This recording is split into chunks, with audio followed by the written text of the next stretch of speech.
अयोध्या वासियों को जब पता चला कि उनके प्राणप्रिय राजकुमार राम का राज्याभिषेक होने की बजाय उन्हें 14 वर्ष के वनवास के लिए भेजा जा रहा है और इन सब के पीछे कैकेयी की दासी मंथरा का हाथ है, तो वे सब मंथरा पर कुपित हो गए। और उन कुपित अयोध्या वासियों ने श्री लोमश जी से पूछा, प्रभु, इस मंथरा का ही राम से विरोध क्यों है, जबकि पशु पक्षी जड़ चेतन वृक्ष आदि तक हमारे राम के प्रेमी हैं।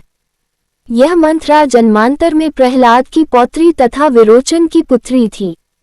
उस जन्म में भी इसका नाम मंथरा ही था। इसका छोटा भाई बलि जब माता के गर्भ में ही था, तब देवताओं ने छलपूर्वक ब्राह्मण का रूप धारण कर विरोचन से अपनी सारी आयु ब्राह्मणों को दान देने की प्रार्थना की। अतः दानी विरोचन ने अपना शरीर त्याग दिया, जिसके बाद दैत्य निराश्रित हो गए। वह मंथरा की शरण में गए।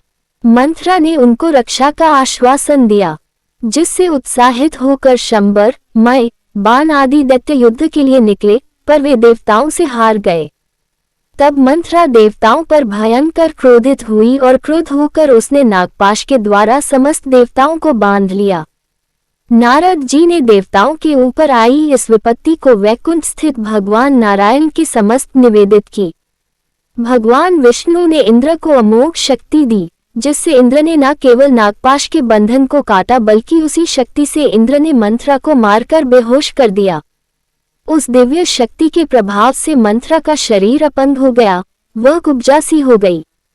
दैत्य स्त्रियों ने भी पीछे से उसका बड़ा उपहास किया।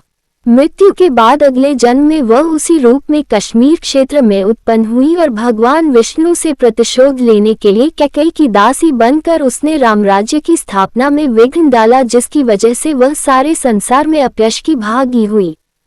उसका ही भगवान ने अपयश मिलने के कारण कृष्णावतार के समय उद्धार किया। कल्पभेद से अलग अलग पुराणों में कुब्जा के विषय में अलग अलग कथाएं मिलती हैं।